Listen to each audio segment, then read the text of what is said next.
Yooka-Laylee, a game that gets pandered by critics for having terrible camera controls, which I completely disagree with since they have patched it out and I haven't experienced anything like that. And some even say that it's not inventive enough with having more expansive worlds, which again, I will say, bah humbug, learn how the Pagey system works, and also technically each different part of Ivory Towers is sort of its own world, as it gives you a little bit of a tutorial of what the next level you're going to go to will be like. What will be the main mechanic you're going to need to get a hang of in order for you to navigate through this world as so. Hey guys, it's Ites here, and today we're taking a look at Yooka-Laylee. Now then, as I said earlier, this game does feel like it has a lot of worlds, mainly because of how its Pagey system works. Basically, once you require enough Pages, you can take one of the great tomes and expand it. When this happens, it actually makes the the world that you were on, such as World 1, once that is expanded, it feels like a whole entire new world, because it not only has more places that are completely unlocked and weren't there before, but it also allows you to take the game at your own pace. So if you want to, you can get all the pages in the unexpanded world and all the quills in the unexpanded world, and then move on to the expanded world and get all the pages and quills from there. That allows you to take each world at its own pace. However, I will say that there is a fault to this system, and that is mainly due because of when you start out the world, even if it's not expanded, it will say all the total quills that it should have once it's expanded. I think that actually does need to be something they could improve on if they do happen to a Yooka-Laylee 2. And that would be to, whenever the Great Tome is unexpanded, or whenever a world is unexpanded, show how much of the objective item that you can get for the current world. Don't show all the objective items that you can get for the expanded world, as that is the one thing that they could do to improve the game a little bit more. Now then, when you start out with this game, you're not going to have very many moves. The same thing, Yooka is going to be basically only able to jump. Laylee does nothing for now. But once you run into Trouser the Snake, he gives you your first move. That first move will be a spin attack. Now then, that spin attack is actually the main form of attack that you will most likely be using on most sets of enemies.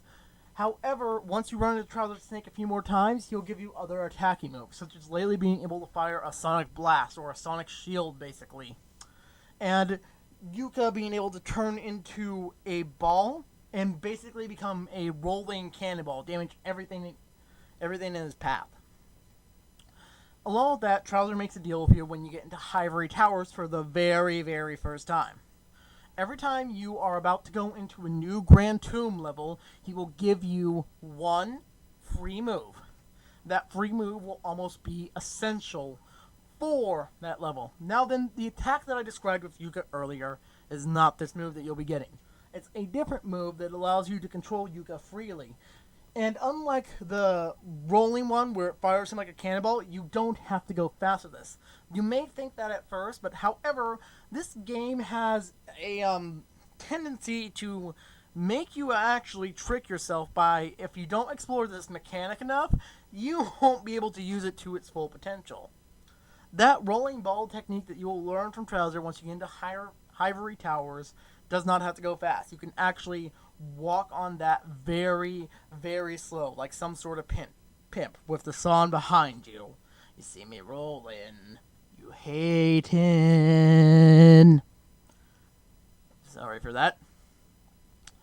But however, there are some mechanics that are a bit hard to control, and that I will agree on the critics a little bit with. However, I would like to say, just like the ball, you just need to explore them a bit more and learn how they work. It's more like learning to ride a bicycle than learning to ride a tricycle.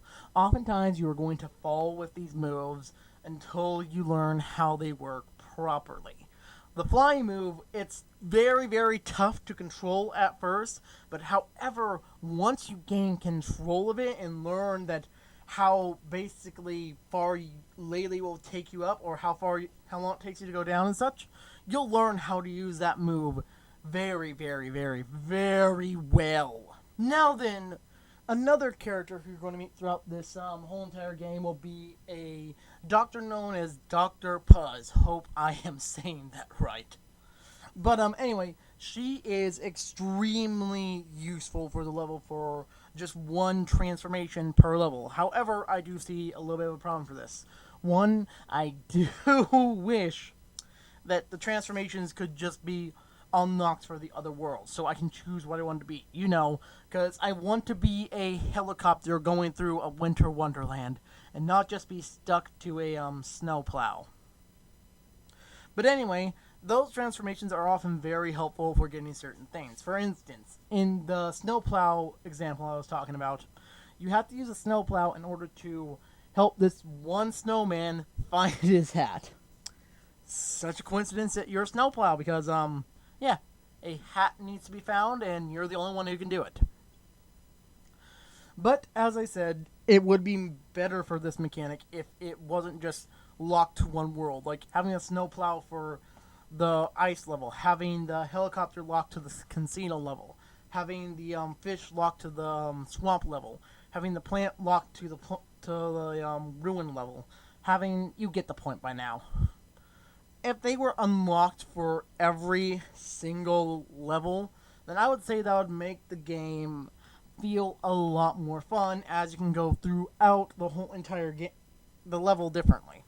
And heck, maybe you could even hide some pages that you needed to have a certain transformation for that you didn't have before. Like having a pagey that is so far out of reach that the only way to get it in World 1 was to have a helicopter. Again, that would have made the game feel a lot more fun with the backtracking and actually give a bit more of a world perspective, I like to say, because it's fun to explore the world, and seeing it from different angles gives you a whole new just wonder of like, wow, this is totally beautiful, and I am astonished by this. Don't believe me?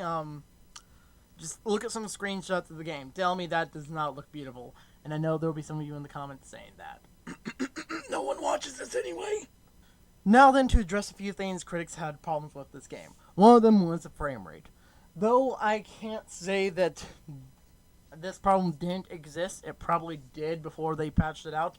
But as of patch 1.03, there doesn't seem to be any frame rate problems, especially on the PS4. It doesn't seem that there's any problems. Heck, even Gerard the Completionist, who had a review copy, there was a patch already out for Yooka-Laylee for the review copy. It was out, and it even fixed the camera problem and the frame rate problem as far as I can remember from that video. Definitely know the camera was fixed. But another thing I'd like to say about the frame rate was if the critics who bashed this game for frame rate issues such as it dropping had major problems with it and said it was basically sort of a hindering thing to the game, but didn't mind it so much when it came to a game like Zelda Breath of the Wild, as many people did say that that game had a lot of frame rate drops and frame rate just running out of control. I'm sure that the frame rate in that game has been patched out too, just like the one in Yooka-Laylee, but if people are going to say that frame rate being bad in one game doesn't matter and being bad in another does, and I'm just going to say hypocrite 90% of the time, unless there is an extremely good reason. But, however, onto the camera. Though in the beginning it seemed like the camera was all over the place and extremely hard to control, as of again, patch 1.03, this game is extremely easy to control in the camera department. The only thing that is extremely wonky is, again, Yooka-Laylee's ultimate fly move that you get at the last level of the game. That is the only move that is even semi-hard to control, and even then, you just need to learn it. The camera may have a little bit of problem just tracking Yooka and Laylee, but again, it's just a little bit of a bicycle thing. You have to learn it. Now then, on to the game itself from the story perspective and the art style. First off, this game is extremely cartoony. The whole entire world that you're in most of the time is colorful. Some of it's a bit dark, but I think that's mainly because of the area that you're in, and even then, there's still a lot of color and wonder to that world. Not only that, a lot of the characters are very cartoony. Their animations are very kooky, and the expressions on their face are also extremely kooky.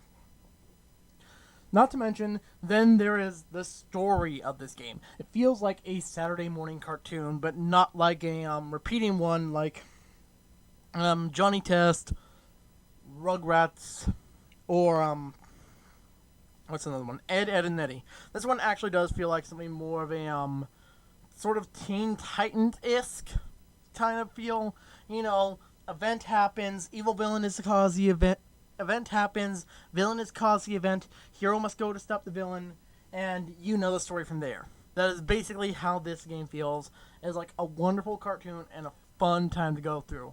Honestly, if you want to have an extremely relaxing time to play a game, but don't want to go to something that is always completely gritty and want to make yourself smile, try this game out. It might actually just give you that little bit of a smile that you've been waiting for all of your life, or who knows, ever since maybe you became an emo teenager.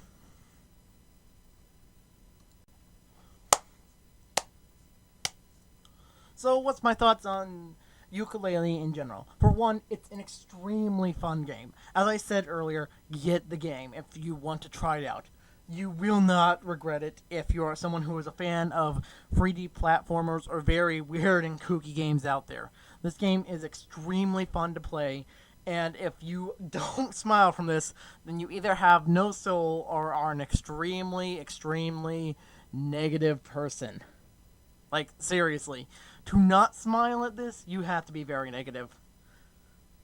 But other than that, this game is also, like, semi-cheapish. Like, I got mine for about $18. That was about how much mine costs in general. This game is very low for the pricing. It doesn't seem to be AAA, it's indie, and it's very, very fun to play. So, I'll say this again, get the game, try it out, you won't regret it. And if you don't like the game, depending on where you bought it from, see if you can return it, get your money back. There is literally no harm in getting this game and trying it out for fun. Who knows? Maybe you read a bad review, but after playing the game, you might actually like it a little bit. For now, this is Ice signing out, and this has been Game of the Month. See you later, folks.